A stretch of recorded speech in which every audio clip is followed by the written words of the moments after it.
Are you struggling with your loved one with dementia's sundowning behaviors? In this video, I'm going to share with you my top 3 activities that prevent or even stop sundowning behaviors right in its tracks. Welcome to Dementia Success Path. This is the place where you're going to find activity ideas and tips, as well as some strategies on how to talk to your loved one with dementia so that you can find success on your path as a caregiver. Now, if you haven't already, be sure to give this video a like and comment down below any questions or anything that you appreciated about the video, as well as hit the notification bell so you know exactly when the next video is going to be posted. Now, without further ado, let's get into it. Have you ever noticed that when your loved one is sundowning that there is a very nervous energy to it? Whether it's them getting agitated, yelling, wandering, all the like, it all has a very anxious feeling to it. That's because for some folks, sundowning behaviors are a way for them to manage and cope with their anxiety, when the ways that they used to manage and cope with their anxiety are taken away because of dementia.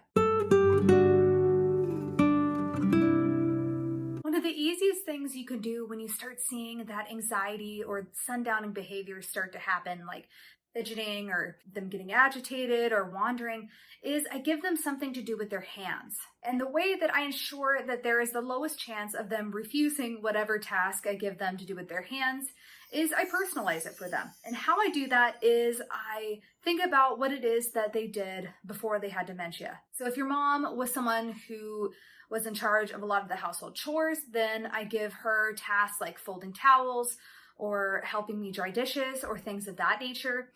Or if your dad was someone that's a handyman, I give him a fidget board that has a bunch of locks or screws or even like plastic pipes for him to put together and ask him if he can help me fix something.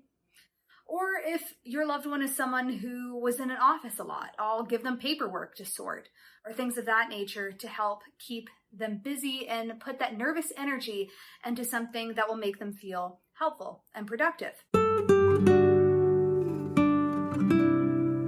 Have you ever felt cooped up when you've been stuck inside, kind of like what's been happening this whole year? It's exactly the same thing that triggers some sundowning. I've noticed a lot of folks sundowning will get so much worse when they feel trapped or cooped up into one space. So an easy cure for this is simply just to take them outside or even just take them to a different room. A good change of scenery helps them feel like they're doing something and that they have a little bit of freedom, and it relieves some of that anxiety that tends to trigger the agitation, the wandering, and just overall the sundowning behavior. If your loved one is in a wheelchair and it's more difficult for them to go outside, you can always just scoot them up to the front porch and just sit and point out some things in nature.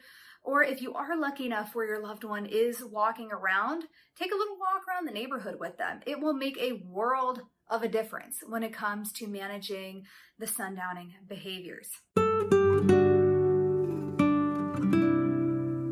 last thing I'll do to prevent sundowning behaviors is I will have my patients with dementia exercise, specifically in the early afternoon.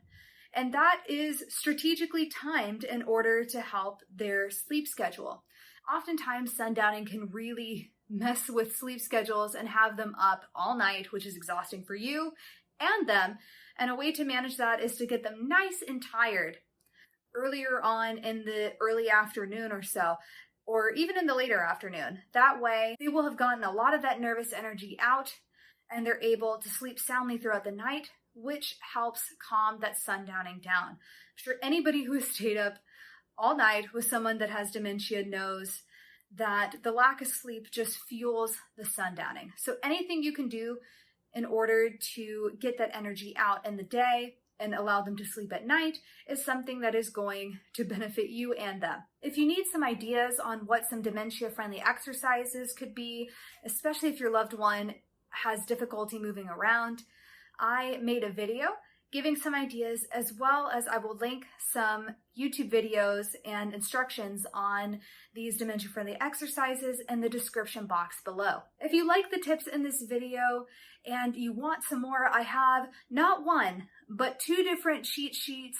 and guides in the description box below, one on the 4 skills that every dementia caregiver needs, as well as an activities cheat sheet that you can use.